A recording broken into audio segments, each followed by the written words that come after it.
Hi, I'm Delisa Renideo, and I'm going to show you how to turn this red cabbage into this. This is homemade sauerkraut. And I have this recipe in my cookbook, the Barefoot Gardener in the Kitchen cookbook, and it is available on my website and at Natural Pantry, and there's a Kindle version on Amazon. This recipe is on page 207. Now, I've got very clear instructions in the book, but I also know that this is one of those recipes that people are often afraid to try because they think it's going to be hard, and they see this long list of instructions, and it's really easy. The reason I have these instructions is because it really just walks you through it like I'm going to do right now. So there's only 2 ingredients in the sauerkraut, and that is cabbage and salt. And the salt that I like to use is Redmond real salt. It's got the minerals in it. It's a sea salt. You don't have to use that, but it would be nice to use some kind of a natural salt rather than, sodium chloride. Okay, I'm going to get these things out of my way because, oh yes, let me tell you about my blouse. The reason I'm wearing this blouse is because of the purple on it. And I'm not that style conscious, but I like to match my energy with what I'm doing. And so I figured that the red cabbage is going to be about the same color, and so it's going to make my sauerkraut turn out better. When I go blueberry picking, I usually wear a purple shirt as well, because I just figure that, it'll help me find the blueberries better. I'm not sure if it works, but some years it works and we get lots of blueberries, and other years it doesn't seem to work as well. Okay, back to the sauerkraut. So you can do this with other kinds of cabbage, green cabbage, but you won't get this beautiful color, and this beautiful color is also full of additional nutrients that go beyond even what is in every kind of cabbage. Is very nutritious, but the purple cabbage has the anthocyanins, which are even more powerful antioxidants. So first of all, why would we want to eat sauerkraut? As a kid, I had no idea why anybody ate sauerkraut. To me, it was the most horrible, smelly, awful thing in the world, and I used to use that as my guide to how bad something was. My siblings and I would say, "Oh, that was awful. Was it as bad as sauerkraut?" And I'd only had it at school, and it was always coming out of a can. And so it was probably only about 10 years ago that I gave sauerkraut another try. And now I love it. We go through tons of it, about a quart a week. And so I make a new batch of sauerkraut about once a month, and I make a big batch. So what is important about sauerkraut? Well, it's a fermented food, and it's particularly good for our gut microbiome. We have very important microbes in our intestinal tract that help us to digest our food well. And eating something that has these bacteria in them, these probiotics, is really helpful for our microbiome. Sauerkraut is, an old traditional food that cultures have made for many, many years. And I'm going to show you the most basic way to make it. And then there are variations on the theme, but I'm going to show you the most basic way, and this is actually my favorite way. So the first thing is we start with cabbage, and I always buy organic cabbage, and so that's what I have here, and I prefer to use the red if it's available. And so the first thing I do is I just wash it under cold water. I just use plain water. Sometimes I use some vinegar water solution, but when I'm using organic, I feel pretty comfortable just getting it washed. And I have not done the preparation that I'm going to do for it yet because I want you to see how easy it is to do it. There's always the outer leaves that usually get a little bit wilted looking and need to be peeled off if you're going to eat it fresh. But I like these wilted leaves that come off like this because they're nice and flexible. And so I'm going to save these outer leaves because I'm going to use them as a lid on the top of the sauerkraut, but I'll show you that part later. But we need to remember to save these outer leaves. And I'm going to do that on all of them, actually. And then whatever I don't need to use will go in my worm bin. I have 2 worm bins. I love my worms. I feed them things like cabbage scraps and other food scraps. And so anyway, I won't have any problem wasting those.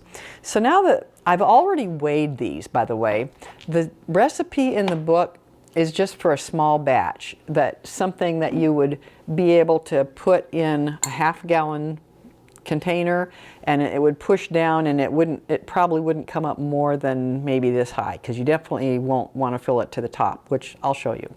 So, and that would be, it says for 3.5 pounds of red cabbage, which is anywhere from 1 to 2 heads of cabbage, depending on the size. So it would probably be about 2 of these smallish cabbages. And if you have a big cabbage, it might be just 1 cabbage. If it's a big garden cabbage, I once had a 9-pound garden cabbage, and these weren't the super big ones, just regular garden cabbage.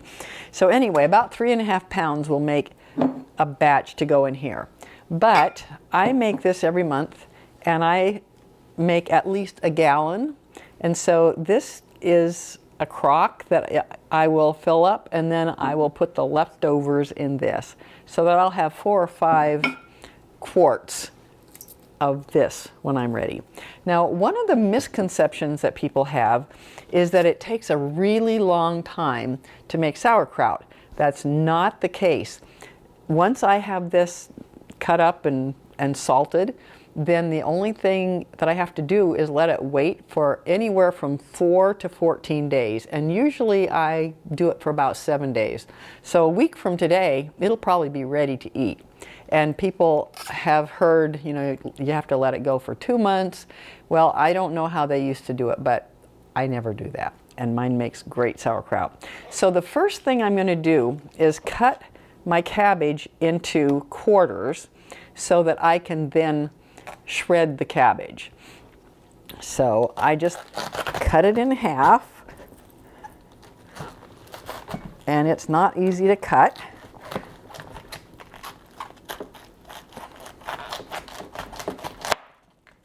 So you go right through the core, and then cut that in half. And then I cut the core out. And then Heidi's my dog. She'll want to eat some of that. I might want to eat some of that too. And the rest will go to the worms. Oh, there she is, coming around. So I'm just going to put those in a little container. And so I'm going to do this with all 4 cabbages. And I'm going to get them ready like that first, and then I'll shred them.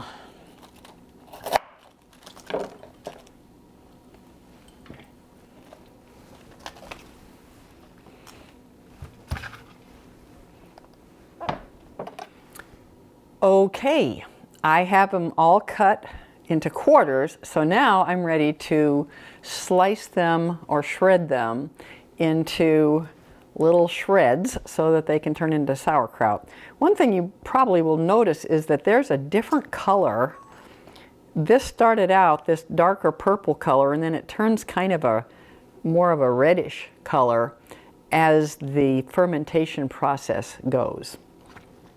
I'm going to move this out of the way and rinse my hands. Okay, one thing that I didn't mention is that the bacteria that are going to ferment this cabbage and turn it into sauerkraut are already existing on the cabbage. So we don't have to add anything. Like if you make something else like kefir or kombucha or yogurt, you add a SCOBY, which is, you know, a symbiotic culture of bacteria and yeasts.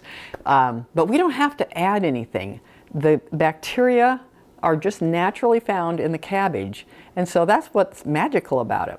And the salt that we're putting on it is helping to bring out the moisture, but it's also preventing any bad bacteria from growing. So as long as we do things correctly, and I'll explain what that means, we don't have to worry about the wrong bacteria getting in. Okay, so now my challenge is, how am I going to cut up these pieces of cabbage into small shreds? And so there's two ways, and there's way more than two ways to do it. But first of all, I'm going to put on this cutting glove. This is a glove that you can buy that is, I haven't actually tried like whacking my knife, but it's supposed to prevent the knife from cutting you, so it's resistant to the sharpness. I don't know how that works. So one way would be just to use a knife and hold your knife close here and just shred it. And some people like it more of a rough cut, and you could like even put it in chunks, but I like mine in more of a shred kind of a size. And then it's going to soften when it starts to ferment. So you can cut it all that way. You can put it through a food processor if you have a slicing blade that is not too thin. You know, you want it to be a little bit thick enough so that it doesn't just turn into mush. And the other challenge with a food processor is that you might have to cut these pieces smaller to push it down through the chute. But I happen to have another tool that you probably don't have, but this is how I cut mine up. This is called a Salad Master machine, and it comes with slicing blades. It has different cones, and this one is the slicing blade. You just put that on there. It's kind of like a manual food processor. So I'm just going to hold this up here and shred it.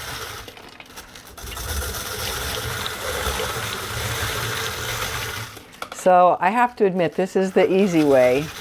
And if I didn't have the Salad Master machine, I would just do it with a knife, and it would just take a little longer.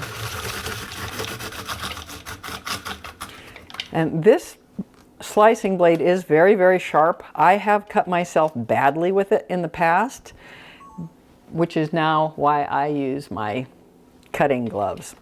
Okay, so I'm just going to go ahead and shred all of this up.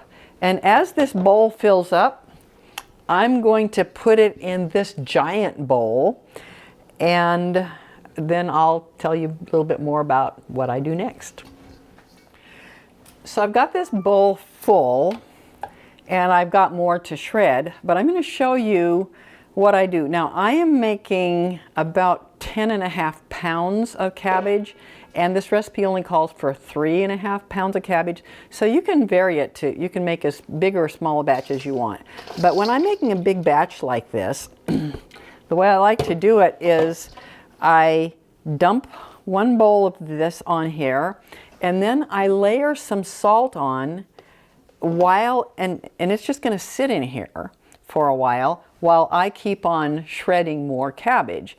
And putting the salt on and letting it sit there while I'm doing something else actually helps it to start the process of kind of starting to break down a little bit and to create some moisture, which is what I want. So the 3.5 pound recipe that's in the cookbook says to use 1 to 1.5 tablespoons of salt.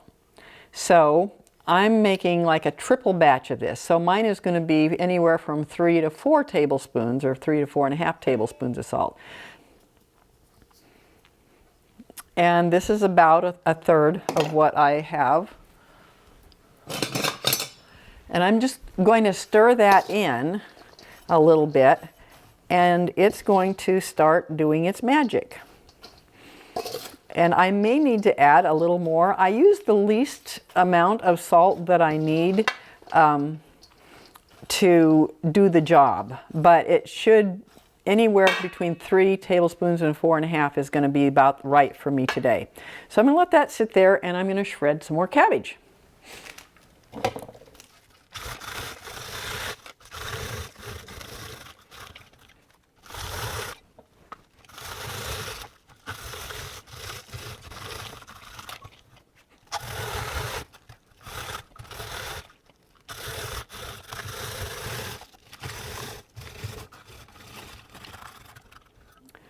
All right, so I have my second bowl full.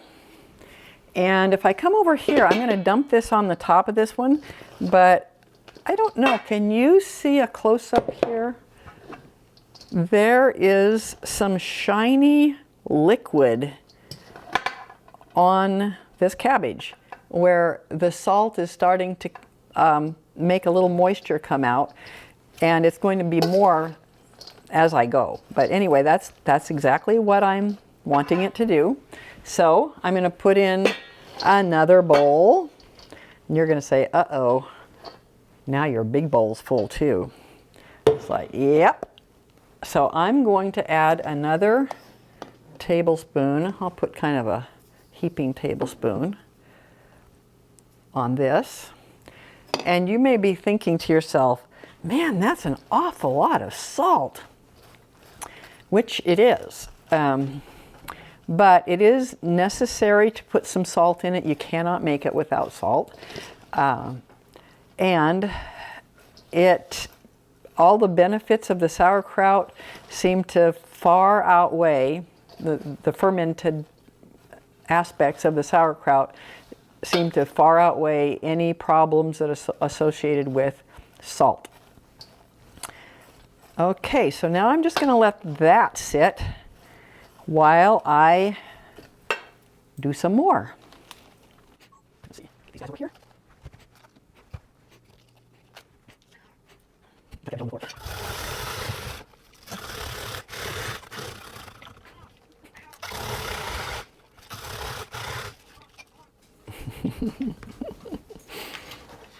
Heidi's discovered the cabbage.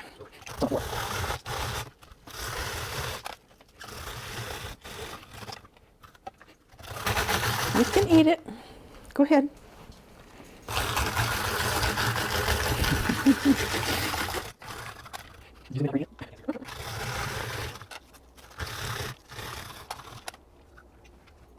Hey, Heidi, look, look. You're in the way. Okay, so I'm going to dump some more on here. And I just have a little bit left. Looks like a lot of cabbage, doesn't it? Another tablespoon.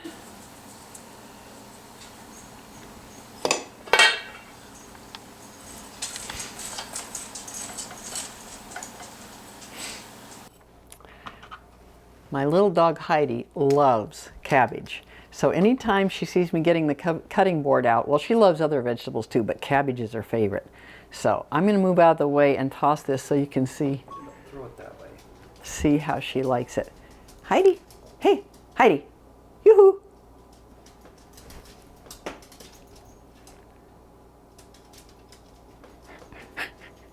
She gets very happy. Okay, I'm going to finish up the slicing here. Okay, so I'm going to put this last little bit on here. It looks like my bowl is full.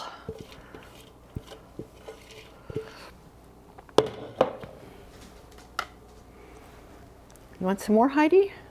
There you go.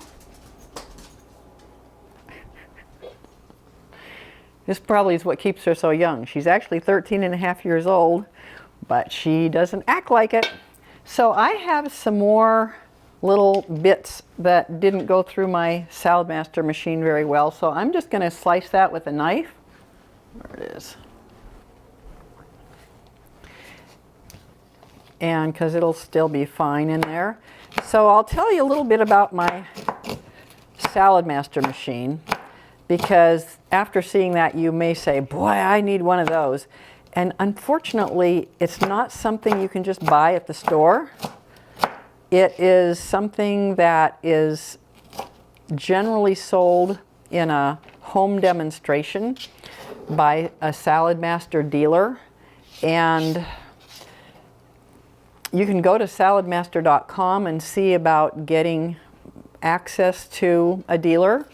Sometimes you can find some of them on eBay, but it's called a Salad Master machine. But Salad Master is also the brand. So I'm going to add some more salt to this on the top. And then we get to the next phase of this process. And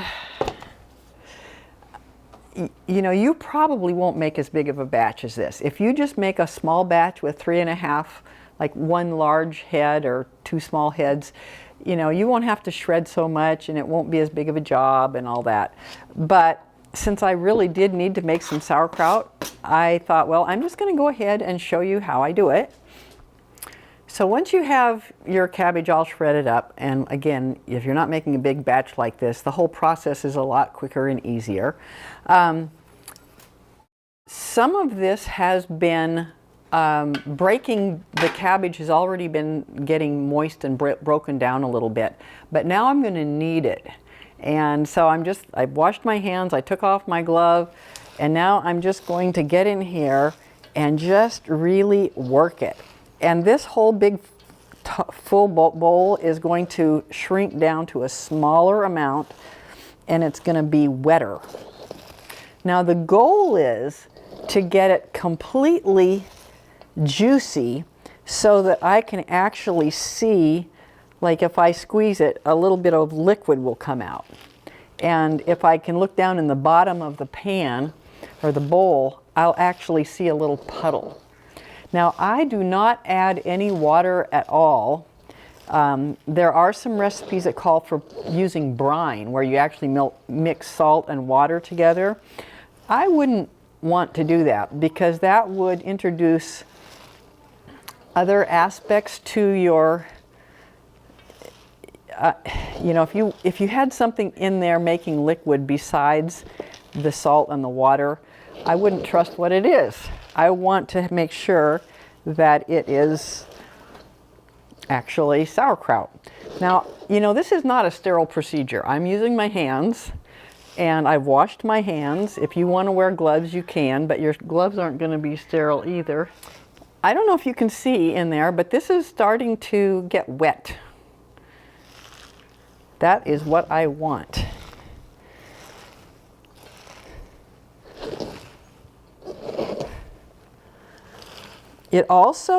It shrinks in size and it starts to change color a little bit. And that's the combination of the massaging and the salt interacting.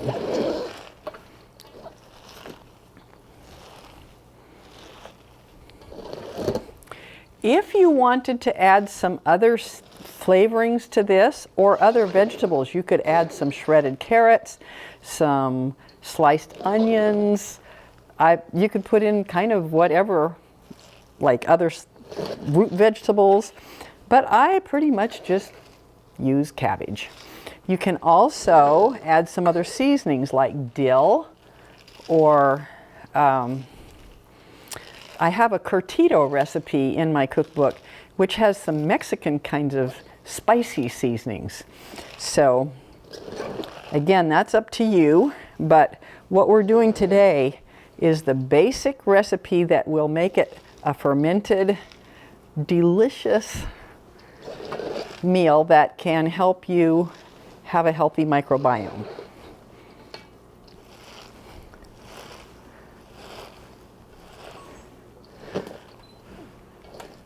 I'm going to peek in the bottom of the bowl and see if I see any liquid yet. No, but I see this is getting nice and wet. I'm going to just see if I can get some liquid coming out. Yep, look at that. Can you see those drops? That's a good sign. We're getting close. So this gives you your workout for the day, for your arms. And you can see that it is shrinking, because remember this was a rounded, heaped up bowl.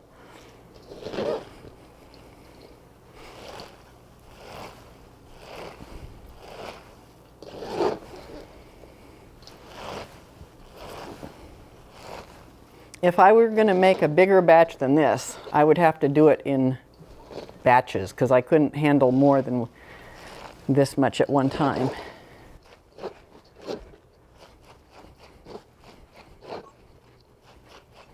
Okay, I think this is probably wet enough. I'm going to squeeze it and see how easy it is to get some liquid out.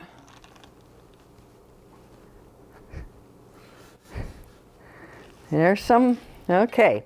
So now I need to go rinse my hands off. Okay, so now the job is to fill up my crocks and my jar. I'm going to fill up the crock first. And so I really like the design of this one. What we're going to do is put the sauerkraut in, or the soon-to-be sauerkraut, and we're going to want some weights on the top. And so this is going to be the weight. So I'll show you that later. So now my job is to just put this in and push it down as I go, because the process of fermentation is an anaerobic process, meaning we don't want to let any air get into it. We want to keep the air out. And so I'm going to push it down into the bottom as much as I can, and to get all the air out. And in the process of pushing it down, it's going to, the liquid that has been created by this kneading process and this salt process is going to come up and cover the cabbage. That is my goal. Now, I didn't put in the more salt up to the 4.5 tablespoons version. So I could have used more salt if I wasn't able to get it so liquidy, but this is enough liquid that it's going to work. Can you get a close-up of that? You see that purple juice in the bottom? So that's why I know it's enough. So I'm just going to keep using my hand and my fist and pressing it down as much as I can.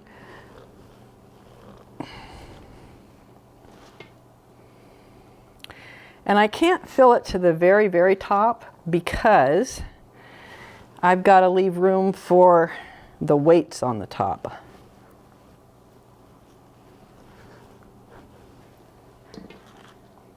Now, when I make a batch of sauerkraut, which I do once a month, because we go through about a quart of it every week, if there's some extra juice at the end of the process, it's not at this part of the process, but when it's done, then I just store it in the refrigerator in a jar.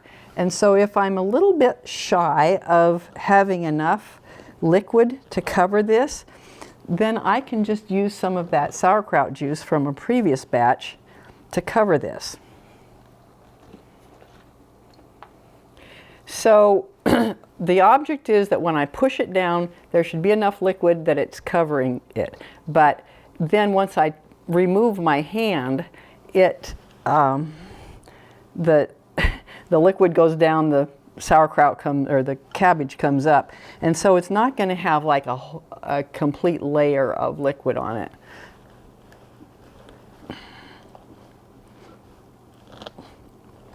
It depends on what time of the year you're making it. If you're making sauerkraut in the fall and you've got cabbage that's just recently been picked, it's a lot juicier and you can just have gobs of juice coming out. But at this time of the year, the cabbage is more dried out, and so it takes more work to get the liquid. Okay, let's get that mushed up a little bit more. You can see if you made a small batch and all you had was this much, it'd be a lot easier than what I just did. So don't let my efforts look like, oh, that's too much work. I'm going to set this aside and fill up this other jar. This is pretty full. So now I'm going to use this canning funnel so that I can have a better chance of getting the cabbage down in there.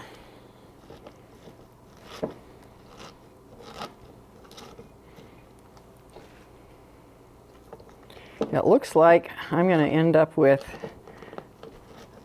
this jar will be pretty full, and that will be pretty full too. Okay, now again, I'm going to keep pressing it down. So if your hand will fit in there, I recommend you use your hand because you can really press it well. But when you get to, if you get to the point where you can't get your hand down in there, then use a tamper. This is from a Vitamix, but you can just use something that you can push it down in.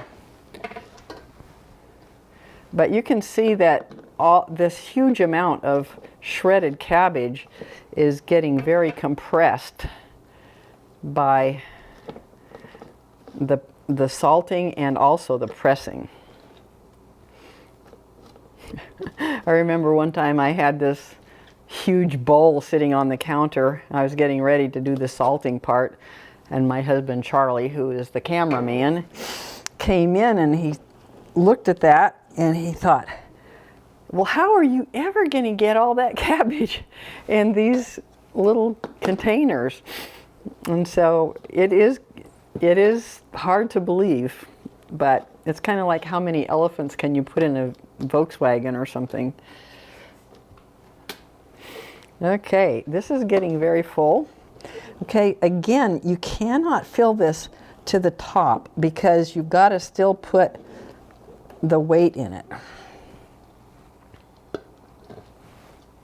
So that's almost as full as I want to put. And so then I'll put the rest in this one.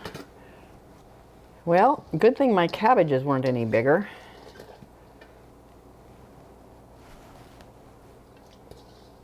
So I have a little bit of juice here that I'm going to pour in.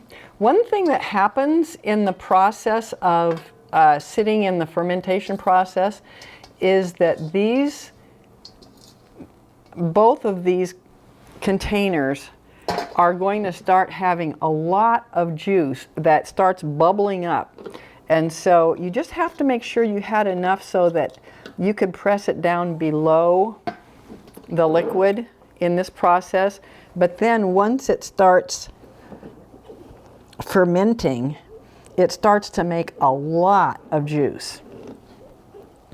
This is just barely enough, but it is enough because it's wet on the top.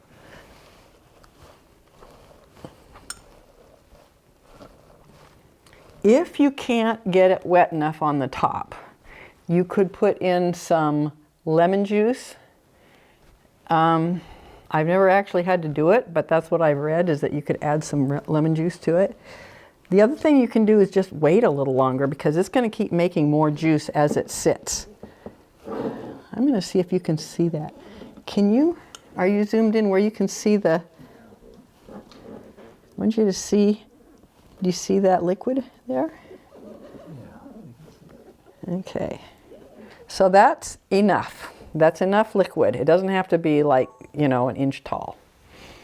Okay, so the next step is we're going to take some of this cabbage leaf and put it on the top because we want to hold all those little shreds of cabbage underneath the liquid.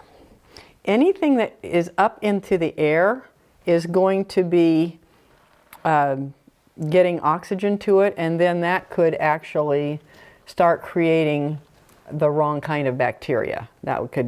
It could go aerobic, and we want this to be anaerobic, meaning not getting oxygen. Okay, so I'm going to piece together some cabbage leaves that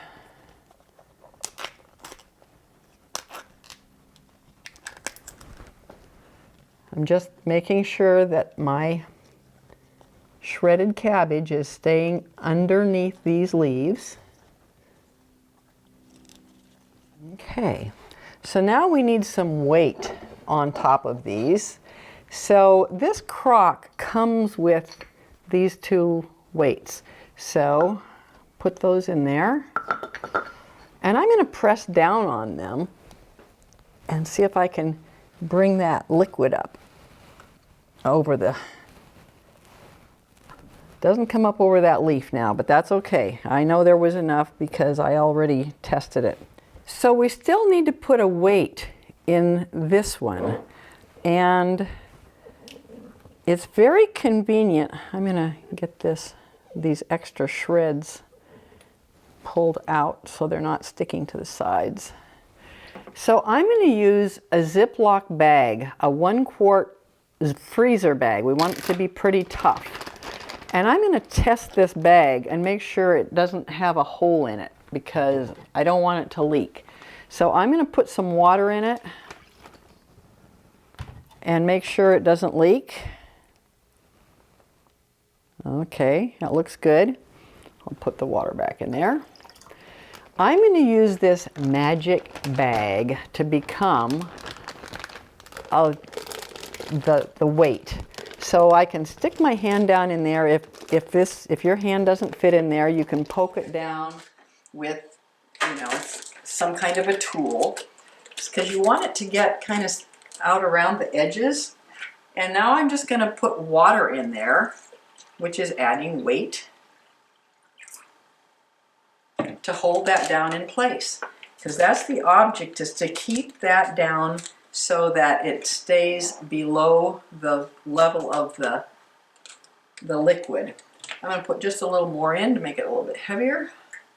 Then I'm going to seal this.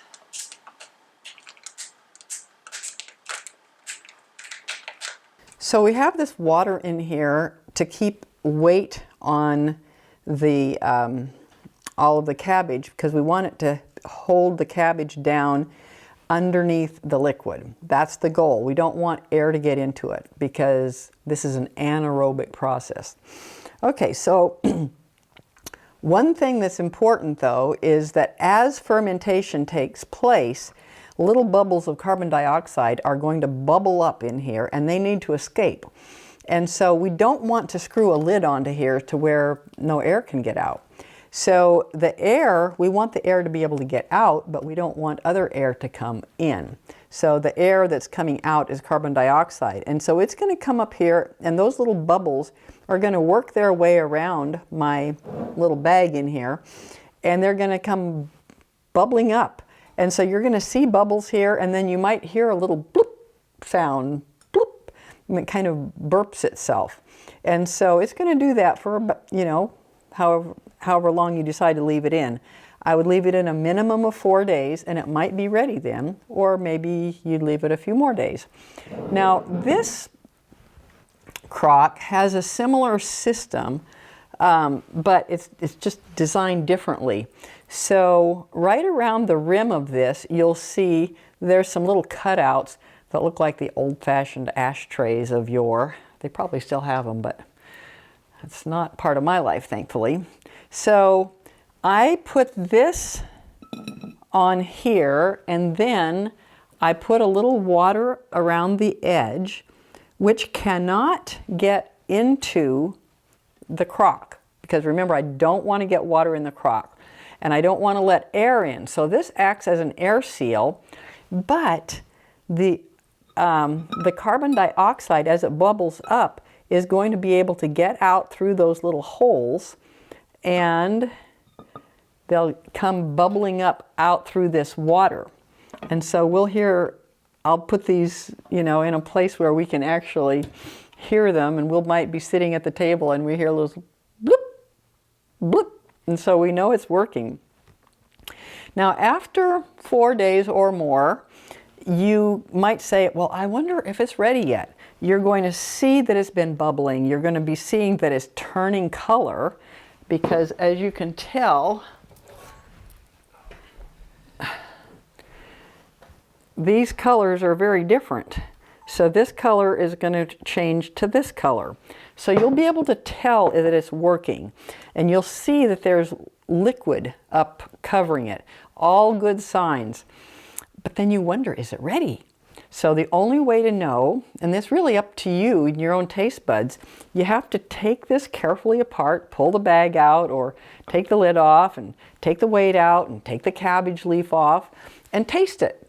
And if you like the taste of it that way, then it's ready. If you think, I'd like it a little stronger, a little more sour tasting, then put it all back together. Make sure that you've got all the parts put in so that the liquid is still covering it, and let it go for another couple of days. I have found that 7 days works pretty well for me, and I usually just let it go that long. I did have an experience where I made some at my sister's house in New Mexico, and it was hot there, and I was making a small batch just in a quart jar, and after like 3 days it was really, really ready, and I hadn't even checked it yet, but I looked at it and I thought, man, look at the color of that. So I tested it and it was ready. So if you're in a really hot place, then it might take less time. So I'm going to set these aside now and cover, won't be this one, but I'm going to take a towel and I'm going to cover this one because we don't want it to be out in the light, and definitely not in the sunlight. They like privacy while they're doing their fermentation. So the other thing I'll do, if this was fuller, I would put this on a tray or a plate or something to catch the liquid, because these bubbles can come up and actually come out over the top. I'll probably put one under here, even though it probably has room that it won't do it, but you'll be surprised how much liquid comes up. Okay, so when it's ready, you just take it out, and then you're going to put it in a separate jar. You're not going to leave it in that jar. You're going to take it out of a jar that you can fill up very, very full, and you're going to press it down. This is a jar that I've had in the refrigerator, and I press it down in here just like I did here, so that I get as much as I can, because once again, I want the moisture to be covering it. So you can actually see that there's some liquid on the top of this.